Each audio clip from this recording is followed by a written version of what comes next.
Roma, from the center of hope for fiscal responsibility returning to America, the state of Wisconsin, the pride of Janesville, the chairman of the House Budget Committee, Congressman Paul Ryan. Good morning. Wearing the white trunks. Hey, thanks for that warm-up music. That's awesome.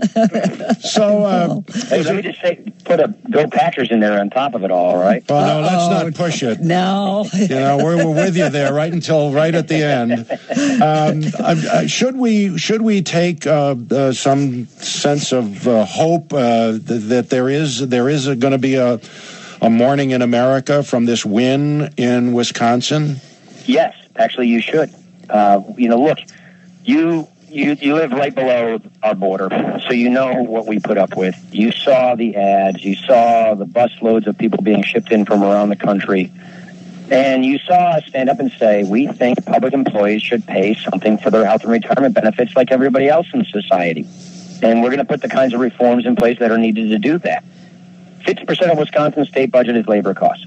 60 to 85% of local government in Wisconsin were labor costs. Illinois is not different. And what Scott Walker did and our legislators is they tackled this problem so that we could keep our taxes low. Property taxes went down for the first time in 12 years. Cut $1 billion in spending on local government costs without actually hurting government services. And I got to tell you, Scott and I make a lot of recruitment calls to Illinois, and I'm not trying to make this sort of in a trash talk way, but we do talk to a lot of employers in Illinois, and we invite them to come to Wisconsin to relocate, to manufacture, and many do. And the conversations I typically have with an Illinois business person or a manufacturer is we don't like our state. We want to we want to live near here. We want somewhere that's going to be, that's warm, that's hospitable to business. Is Scott Walker going to win this recall?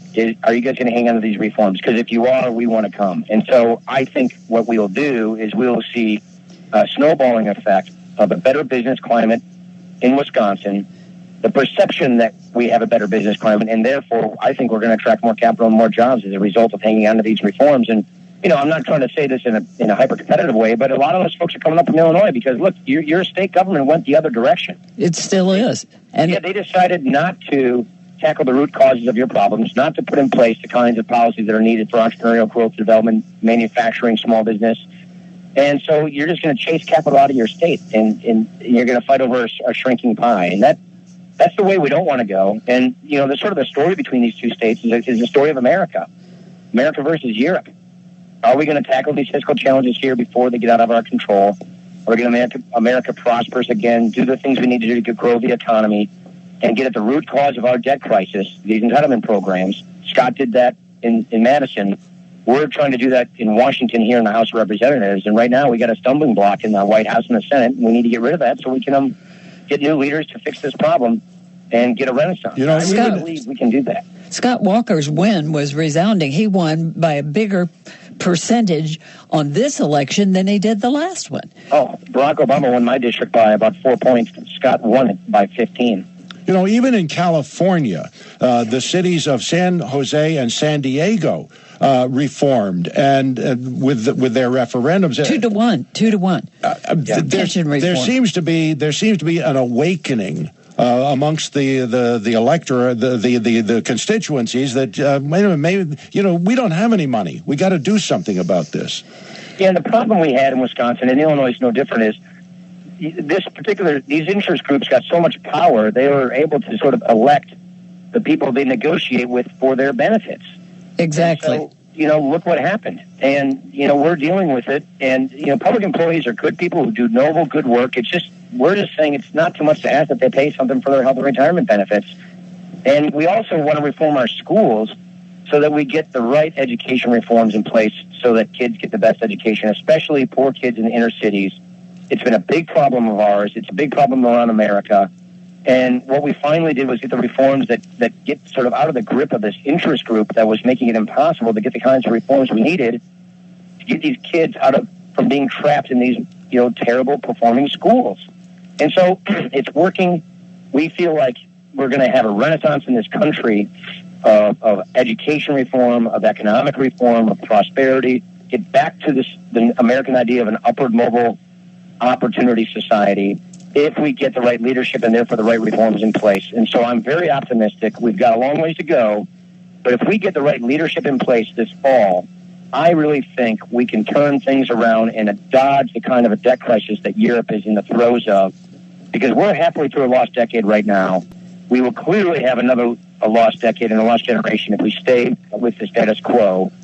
But it's very clear to me, just studying economics and the budget, that we still have a window of opportunity to get this right, turn things around, and get back to the America we all knew and loved, which is an opportunity society with economic prosperity and upward mobility. Republicans now believe Mitt Romney can win, and Democrats believe Obama can lose.